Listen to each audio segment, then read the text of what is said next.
Hello बच्चों। आज की क्लास में हम लीनियर इक्वेशंस इन टू वेरिएबल्स जो चैप्टर है उसको स्टार्ट करेंगे। तो देखो नाम से पता चल रहा है लीनियर इक्वेशंस। लीनियर लिखा हुआ है मतलब हम जैसे पॉलिनोमियल्स में पढ़ते थे ना, linear polynomials, quadratic polynomials, cubic polynomials. तो क्या होता था, मतलब लीनियर मतलब डिग्री वन, क्वाड्रेटिक मतलब डिग्री टू, क्यूबिक मतलब डिग्री थ्री। तो लीनियर इक्वेशन जब लिखा है तो मतलब कि डिग्री वन वाली इक्वेशंस। ठीक है, इक्वेशंस लिखा है मतलब इक्वल टू का साइन होगा, मतलब इक्वेट किया होगा किसी के साथ। और इन टू वेरिएबल्स, टू वेरिएबल्स बोला है मतलब ऐसे लीनियर इक्वेशंस जो दो वेरिएबल के हो, मतलब डिग्री वन वाले इक्वेशंस जो कि टू वेरिएबल्स के हो। ठीक है, तो देखो पहला वाला जो अब इक्वेशन है तुम्हें और समझ आएगा। देखो यहाँ पे लिखा है 4x plus three Y is equals to two. देखो लीनियर इक्वेशन है, कैसे पता चला? क्योंकि वेरिएबल की पावर वन है। देखो x की भी पावर वन, y की भी पावर वन। ठीक है, और दो वेरिएबल यूज हो रहे हैं ना, x और y यूज हो रहा है, तो मतलब linear equation in two variable है। ऐसे यहाँ पे देखो दो वेरिएबल यूज हो रहे हैं, p और q। ठीक है, और पावर पावर देख लो क्या है, डिग्री जो है तुम्हारी वन वाली है ना, पी की भी डिग्री पावर वन और क्यू की भी पावर वन। तो ये वन वाली है ना, डिग्री वन है। ठीक है, तो ये हम बोलेंगे linear equation in two variable, क्योंकि पी क्यू दो वेरिएबल यूज हुए हैं और डिग्री वन है। ऐसी थर्ड देखो, थर्ड में तुम्हारा क्या है, root minus root two X है प्लस थ्री वाई है। तो देखो एक्स की डिग्री वन और वाई की भी डिग्री वन, मतलब कि ये क्या है, तुम्हारे लीनियर है, क्योंकि डिग्री वन है, इसकी वेरिएबल की डिग्री वन है ना, जिसकी भी वेरिएबल की डिग्री वन हो तो वो लीनियर है। वेरिएबल की डिग्री टू होती थी, हमने पॉलिनोमियल्स में भी ये पढ़ा कि वेरिएबल की डिग्री अगर टू होगी तो मतलब वो क्वाड्रेटिक है।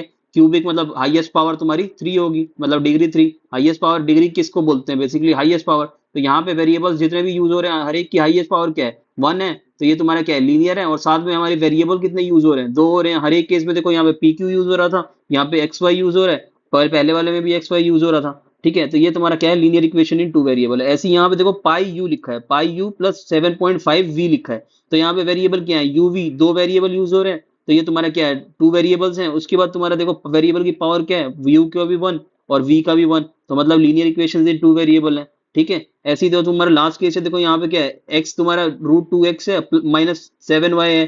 ठीक है, तो एक्स वाई वेरिएबल, दो वेरिएबल यूज हो रहे हैं और डिग्री हर एक की पावर क्या है, वन है, हाईएस्ट पावर वन। तो इसका मतलब क्या है, लीनियर इक्वेशन है, क्योंकि वन, लीनियर इक्वेशन मतलब लीनियर मतलब क्या होता है, हाईएस्ट पावर तुम्हारा वन हो, मतलब डिग्री वन हो।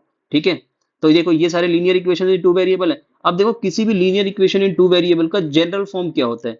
ठीक है, हमने लीनियर इक्वेशंस पढ़ा यहाँ पे कि भाई ये लीनियर इक्वेशंस है। तो लीनियर इक्वेशंस में जब जनरल फॉर्म की बात करें तो लिखेंगे ना, ए x plus B Y plus C is equal to zero. ये हमारा जनरल फॉर्म, क्योंकि हर एक में देखो कांस्टेंट कुछ है, टेन है, यहाँ पे टू है, यहाँ पे सेवन है, यहाँ पे तुम्हारा कितना है, माइनस टेन है।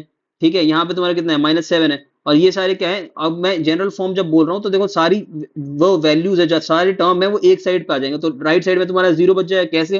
पहले वाले को अगर मैं इस फॉर्म में, जैसे जनरल फॉर्म मैंने जो लिखा है, a x plus B Y plus C is equal to zero, variable कुछ भी यूज कर सकते हो, इसको ऐसे भी लिख सकते हो, A P plus B Q plus C is equal to zero. जो हमारा ऊपर पी क्यू में वेरिएबल था ना, उसके हिसाब से लिखा, ऐसे यू वी में था तो उसको ऐसे लिख सकते हो, a you plus b b we plus C is equal to zero. अब देखो ये जनरल जनरल फॉर्म है ना, तो हर एक इक्वेशन को जनरल फॉर्म में मैं से प्लस वाले हर एक में बीच में तुम्हारी प्लस की साइन हो और फिर तुम्हारे जो टर्म्स है वो लिखो।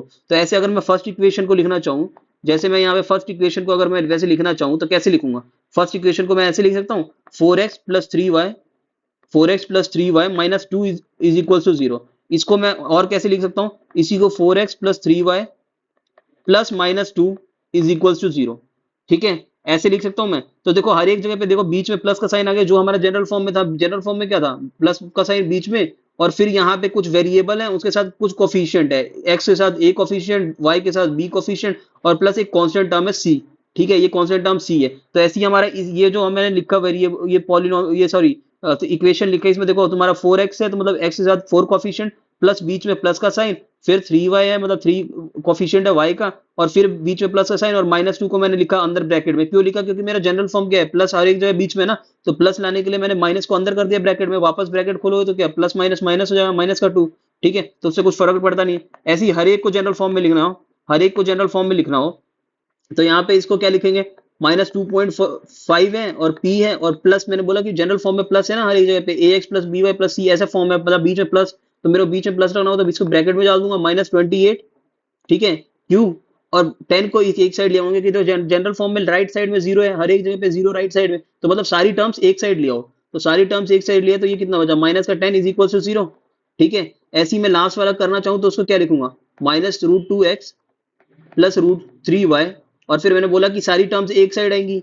ठीक है, तो ये तुम्हारा कितना हो जाएगा, minus seven is equal to 0, ठीक है, और प्लस का साइन बीच हर एक जगह बीच में है, तो इसका मतलब मैं ऐसे भी तो लिख सकता हूँ √3y और प्लस ब्रैकेट में -7 इज इक्वल टू 0 लिख दूं, तो उससे कोई फर्क तो पड़ता नहीं है, ठीक है। तो ऐसे हम लिख सकते हैं, और ऐसे भी अगर आपने लिखा, ऐसे भी लिखा -√2x plus √3y -7 is equal to 0, तो उससे कोई फर्क नहीं पड़ता। सी की वैल्यू मतलब यहाँ पे तुम्हारी ए की वैल्यू क्या है, -2, ए इज इक्वल टू -2 √2 हो जाएगा, बी जो है वो तुम्हारा कितना हो जाएगा √3, और सी जो है वो कितना हो जाएगा -7, ठीक है। तो ये तुम्हारा जनरल फॉर्म में हो गया ना, हर एक जगह पे ऐसे जनरल फॉर्म में लिख सकते हो। अब यहाँ पे पाई यू प्लस 7.5v माइनस 10 ये लिखा है, तो ये तुम्हारा जनरल फॉर्म में ऑलरेडी है। कैसे, ए की यहाँ पे ए की जगह पे क्या है, यू का कोफिशिएंट कितना है पाए, फिर तुम्हारा बी का कोफिशिएंट कितना है 7.5, ठीक है, और सी कितना है, कांस्टेंट टर्म कितना है -7, और इक्वल टू में 0 है। यही तो जनरल फॉर्म है हमारा, a x plus B Y plus C is equal to 0। यहाँ पे वेरिएबल u है, तो ये वाला जनरल फॉर्म ए यू, मतलब वेरिएबल तो आप दो कोई भी ले सकते हो, linear equation in two variable है, तो इक्वेट कर दो 0 के साथ जनरल फॉर्म में, 0 राइट हैंड साइड पे और सारे टर्म्स एक साइड लिया लेफ्ट साइड पे, और तुम्हारा वेरिएबल तो जो यूज हुआ है उसको यूज कर लो, वो जनरल फॉर्म है। यहाँ पे तुम्हारा यू भी हुआ जाता, तो ये वाला general form A you plus B we plus C is equal to 0। और इसमें एक चीज हमेशा याद रखनी है कि जो तुम्हारा ए एक्स है, सॉरी तुम्हारा जो ए ए यहाँ पे जो ए बी है, ए बी सी, वो तुम्हारा क्या होगा, बिलोंग्स टू रियल नंबर। ये बिलोंग का साइन होता है, मतलब ये जो ए बी सी तुम्हारे, ये तुम्हारे कोफिशिएंट होंगे, एक्स वाई जो भी वेरिएबल है उसके कोफिशिएंट और साथ में कांस्टेंट टर्म, ये तुम्हारे रियल नंबर को बिलोंग करेंगे। रियल नंबर हमने पढ़ा ही था फर्स्ट चैप्टर में कि मतलब रैशनल या इरेशनल कुछ भी हो सकता है, तो उसमें रूट वाले नंबर्स भी आ जाएंगे, डेसिमल वाले नंबर्स भी आ जाएंगे, ठीक है, सारे डेसिमल वाले नंबर्स आ जाएंगे, चाहे वो रिपीटिंग हो या non terminating repeating, sorry terminating हो या नॉन टर्मिनेटिंग रिपीटिंग हो, ठीक है। तो हमेशा याद रखना जो भी कोफिशिएंट और कांस्टेंट जो है वो तुम्हारे रियल नंबर्स होंगे, ठीक है, कोई नंबर होगा रियल वैल्यू, और उसके बाद तुम्हारा क्या होगा, तुम्हारा ए बी, एक और कंडीशन इसके साथ क्या है कि एंड ए बी दोनों 0 नहीं होंगे एक टाइम पे, both can not be 0, both can not be 0। ऐसा मैंने क्यों बोला, इसके पीछे रीजन है। इसके पीछे रीजन क्या है अभी मैं तुम्हें बता देता हूँ। देखो यहाँ पे अगर तुम्हारी कोई भी, तुम ऊपर वाला एग्जांपल ले लेते हैं, फॉर एग्जांपल ये वाला एग्जांपल ले लेते हैं, ये जो एग्जांपल दिए, ये तुम्हारा क्या है, √2x minus 7y minus 7 is equal to 0 है, ठीक है। अगर मान लो यहाँ पे √2 ना होता, √2 ना होता मतलब यहाँ पे 0 होता, मैंने बोला कि ए बी, मैंने बोला जनरल फॉर्म में कि ए बी जो तुम्हारे कोफिशिएंट, जो तुम्हारे दो वेरिएबल है दोनों के कोफिशिएंट एक टाइम पे 0 नहीं हो सकते, both can not be 0 at the same time. ये जो लिखा है ना, ये यहाँ पे ऐसे लिख दो, both can not be 0 at the same time, both can not be 0, ठीक है। वही वही चीज है कि एक टाइम पे ये दोनों 0 नहीं हो सकते। क्यों, अगर मान लो मैंने 0 यहाँ पे x का कोफिशिएंट 0 होता, y का भी कोफिशिएंट, ये बोथ मैंने बोला ना a भी कोफिशिएंट है, तो y का भी कोफिशिएंट यहाँ पे 0 होता, सॉरी यहाँ पे y का भी कोफिशिएंट 0 होता, 0 इंटू वाई होता, तो इसका मतलब तो तुम्हारी वेरिएबल ही नहीं बचती, तो फिर linear equation in two variable क्या, ये x भी 0 हो गया, ये पूरी टर्म 0 हो गई, तो 0 माइनस 0 माइनस 7 ऐसे करके आ गया, तो ये क्या तुम्हारा आ जाएगा -7 इज इक्वल टू 0। ये तो वो तुम्हारी कंडीशन ही गलत बन रही है, -7 क्या 0 के इक्वल हो सकता है, कभी नहीं हो सकता, तो ये तुम्हारी कंडीशन ही सेटिस्फाई नहीं हो रही। तो हमेशा याद रखना कभी भी एक 0 हो सकता है, एक वेरिएबल का कोफिशिएंट 0 हो सकता है, लेकिन दोनों वेरिएबल के कोफिशिएंट तुम्हारे 0 कभी भी नहीं होंगे, दोनों वेरिएबल के कोफिशिएंट कभी भी 0 नहीं होंगे, ठीक है। ऐसी तुम्हारे स्टैंडर्ड फॉर्म में, ये भी तुम्हारे स्टैंडर्ड फॉर्म में, यहाँ पे तुम्हारा a कितना है -√2, x का कोफिशिएंट b कितना है -7, और तुम्हारा c कितना है -7, ठीक है। तो हमेशा याद रखो जनरल फॉर्म यही होता है तुम्हारा, तुम्हारा वेरी कोफिशिएंट के साथ तुम एक साइड पे सारे लिया और इज इक्वल्स टू 0 कर दो, वो तुम्हारा जनरल फॉर्म है, मतलब सारी टर्म्स जो है वो एक साइड पे लेफ्ट साइड पे लिया और राइट हैंड साइड में सिर्फ 0 बच जाए, वो तुम्हारा जनरल फॉर्म है। हर एक केस में ऐसे कर सकते हो, ठीक है, हर एक केस में ऐसे कर सकते हो। अब देखो यहाँ पे फॉर एग्जाम्पल एक क्वेश्चन है, ठीक है, इसमें क्या करना है, write each equation in a x plus B y, जो जनरल फॉर्म है ना ए x plus B Y plus C is equal to 0, मतलब राइट साइड पे 0 रहेगा और बाकी सारी टर्म्स लेफ्ट साइड पे लिया। तो देखो यहाँ पे राइट साइड पे कुछ टर्म है तो इसको लेफ्ट साइड पे ले जाएंगे, ठीक है, √3y है राइट साइड पे, उसको इधर ले आएंगे 0 बना देंगे राइट साइड को, तो देखो क्या होगा, x माइनस वेरिएबल वाली टर्म पहले, तो ये -3y √3y -4 is equal to 0। अब देखो यहाँ पे तुम्हारा a कितना है, a तुम्हारा 1 है, b कितना है -√3 है, और c कितना है -4 है। तुम्हें ये लिखने की जरूरत नहीं थी क्योंकि तुम्हें सिर्फ जनरल फॉर्म में कन्वर्ट करना है, ax plus B Y plus c पे 0, तो तुम्हारा ax प्लस बी वाई, ये तुम्हारा बीच में माइनस आ रहा है ना, तो इसको और अच्छे से लिखना है, अच्छा माना जाता है कि अगर आप बिल्कुल जनरल फॉर्म में लिखे बीच में प्लस का साइन, क्योंकि जनरल फॉर्म में बीच में प्लस है, यहाँ भी प्लस है, ax plus B Y plus c है ना, तो बीच बीच में तो प्लस है ना टर्म्स के बीच में, तो ये टर्म्स के बीच में प्लस कैसे बना सकते हो, तुम प्लस कर दो और माइनस का √3 अंदर कर दो, ठीक है। तो ये क्या ब्रैकेट के अंदर माइनस लिख दिया है, वापस तुम ब्रैकेट खोलोगे तो क्या प्लस माइनस माइनस ही हो जाएगा, -√3 है, तो ये सेम है। अब बीच में हर एक जगह पे प्लस है, तो इसका मतलब यहाँ पे भी -4, इज इक्वल टू 0। अब देखो बीच में तुम्हारा प्लस यहाँ पे भी है और यहाँ पे भी है, तो ये तुम्हारा क्या वही वाला जनरल फॉर्म हो गया, a x plus B Y plus C is equal to 0। इसको कंपेयर करोगे तुम्हारा ए कितना आ जाएगा, ए तुम्हारा हो गया 1 क्योंकि एक्स का कोफिशिएंट 1, तुम्हारा वाई कितना, बी कितना हो जाएगा, बी हो गया तुम्हारा -√3 क्योंकि वाई का कोफिशिएंट कितना है -√3। ठीक है, सी कितना हो गया -4। ठीक है, तो ऐसे हर एक जगह पे लिख सकते हो। तो ये तुम्हें कोफिशिएंट लिखने की जरूरत नहीं थी, सिर्फ जनरल फॉर्म लिखना था, तो जनरल फॉर्म इतना हो गया। ठीक है, ये तुम्हारा क्या हो गया जनरल फॉर्म। जनरल फॉर्म में बीच में प्लस है हर एक जगह पे, बीच में प्लस और राइट साइड पे 0 है तो 0। ऐसे ही तुम दूसरे वाले को लिखोगे जनरल फॉर्म में तो कैसे लिख सकते हो दूसरे वाले को, सेकंड है ये जो तुम्हारा सेकंड है, ये तुम्हारा फर्स्ट था। सेकंड में क्या जनरल फॉर्म में लिखना है, तो क्या मैंने बोला राइट साइड पे जनरल फॉर्म में क्या है 0 है, तो हर एक जगह पे 0 कर दो बस। 5x plus 3y minus right side पे 0 है तो इसको लेफ्ट साइड पे ले आएंगे, -9.26 इज इक्वल टू 0। ठीक है, तो ये तुम्हारा क्या है जनरल फॉर्म में बीच में प्लस है तो इसको और थोड़ा सिंप्लीफाई कर लो। कैसे लिख सकते हैं, 3y और प्लस बीच में प्लस है तो इसको ब्रैकेट के अंदर ले लेंगे माइनस का है तो। ठीक है, इज इक्वल टू 0। अब तुम्हारा जनरल फॉर्म हो गया, बीच में हर एक जगह पे प्लस और राइट साइड में 0। ठीक है, तो ये तुम्हारा जनरल फॉर्म है।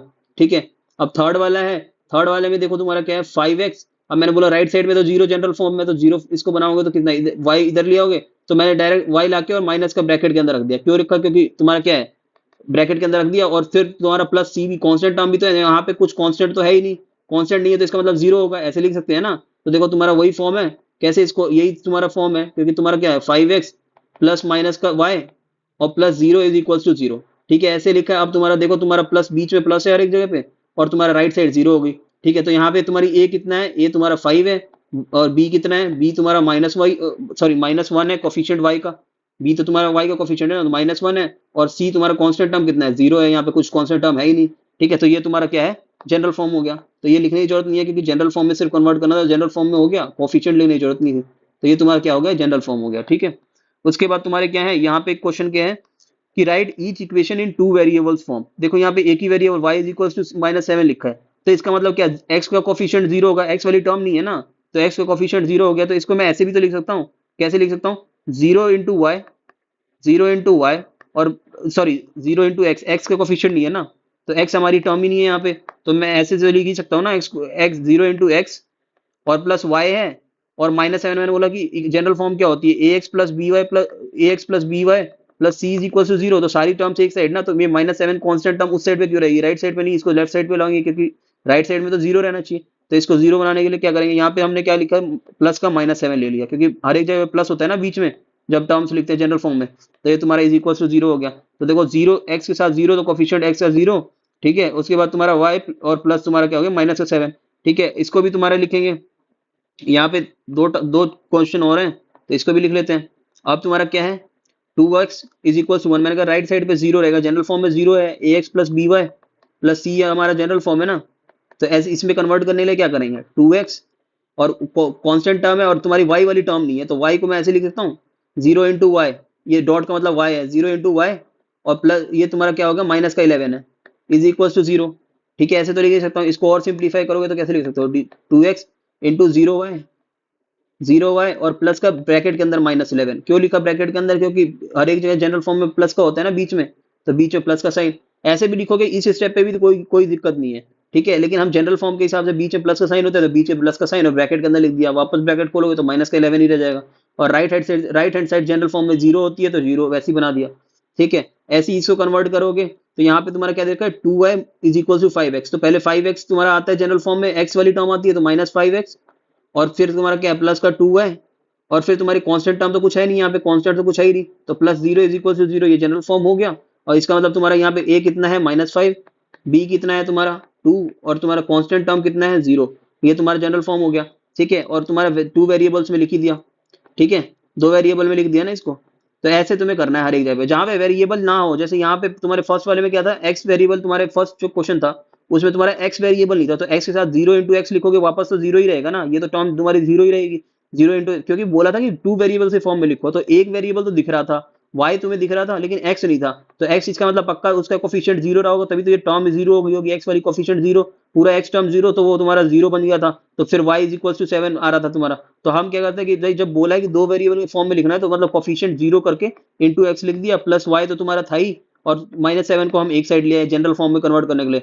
ठीक है, और बीच में प्लस था तो ब्रैकेट के अंदर -7 लिख दिया। ऐसे ही तुम्हारा यहाँ पे क्या था, यहाँ पे y नहीं था, x था y नहीं था, तो तुम x वाली term as it is y नहीं था तो उसको 0 × y तो लिख ही सकते हैं, क्योंकि 0 × y तो 0 ही होगा, वापस 0 बन जाएगा, क्योंकि को जो वेरिएबल नहीं है इसका मतलब उसको 0 × वो वेरिएबल तो लिख ही सकते हैं ना, उसका तो 0 ही बन जाएगा। जो वेरिएबल नहीं है इसका मतलब वो टर्म पक्का 0 होगी उस वेरिएबल वाली। तो उसके साथ क्या करा, 0 × y कोफिशिएंट 0 लिया और y ले लिया, तो ये मल्टीप्लाई करोगे तो वापस 0 ही आ जाएगा। और कांस्टेंट टर्म तुम्हारा राइट हैंड साइड पे, तो उसको लेफ्ट हैंड साइड पे ले आया, क्योंकि जनरल फॉर्म में हमारा सारे राइट हैंड साइड पे सिर्फ 0 रहता है, तो उसको इक्वेट कर दिया, ये तुम्हारा जनरल फॉर्म में ये कन्वर्ट हो गया। तो ऐसे करना है हर एक क्वेश्चन, जहां पे वेरिएबल ना हो उसको 0 × वो वेरिएबल रख लो, क्योंकि वो टर्म ही 0 होगी, तभी वो वेरिएबल नहीं है।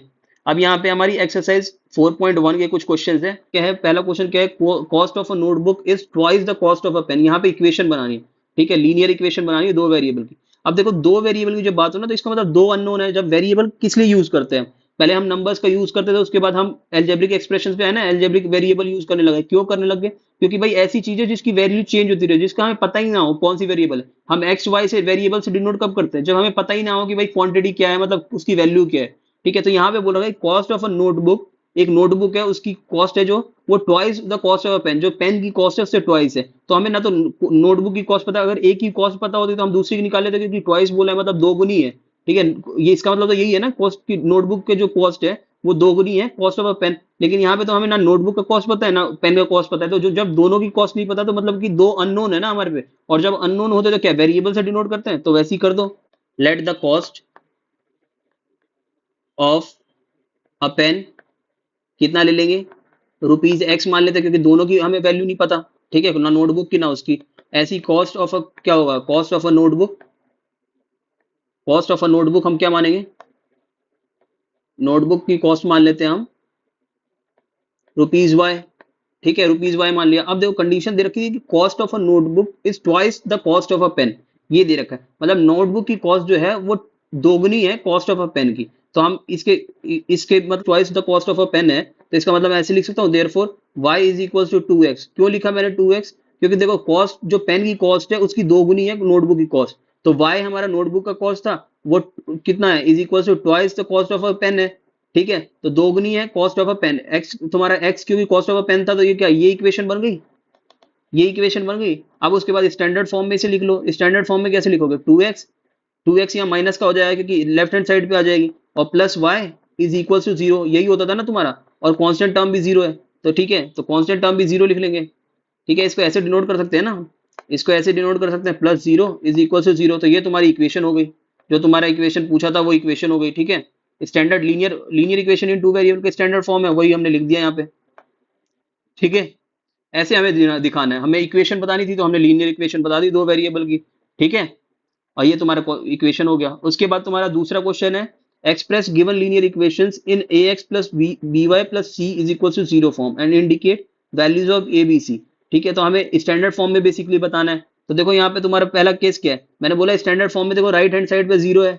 ठीक है, हर एक जगह पे स्टैंडर्ड फॉर्म में जब बोले कन्वर्ट करने के लिए, तो मतलब linear equation in standard form basically ax plus by plus c लिखा है इज इक्वल टू 0, मतलब राइट हैंड साइड पे 0, तो हर एक को 0 बना लो राइट हैंड साइड। ठीक है, तो यहाँ पे राइट हैंड साइड में तुम्हारा 2.45 है, 4 के 5 के ऊपर बार है, तो ये तुम्हारा लिया लेफ्ट हैंड साइड पे, तो 3y minus 2.45 is equal to 0। और इसे सिंप्लीफाई करो, स्टैंडर्ड फॉर्म में हर एक जगह पे प्लस होता है ना, तो हर एक जगह प्लस बनाने के लिए क्या करोगे, ब्रैकेट के अंदर डाल दोगे माइनस वाली टर्म, माइनस कॉन्स्टेंट टर्म है ना, तो इसको प्लस और माइनस के अंदर ब्रैकेट के अंदर लिख लोगे। ठीक है, 5 के ऊपर बार है, तो 5 के ऊपर बार इज इक्वल टू 0। अब तुम्हारी स्टैंडर्ड फॉर्म में हो गई, क्योंकि हर एक जगह पे प्लस है, राइट हैंड साइड पे तुम्हारा 0 है, और तुम्हारी सारी टर्म्स आ गई। ऐसे ही तुम सेकंड वाले को कर लो।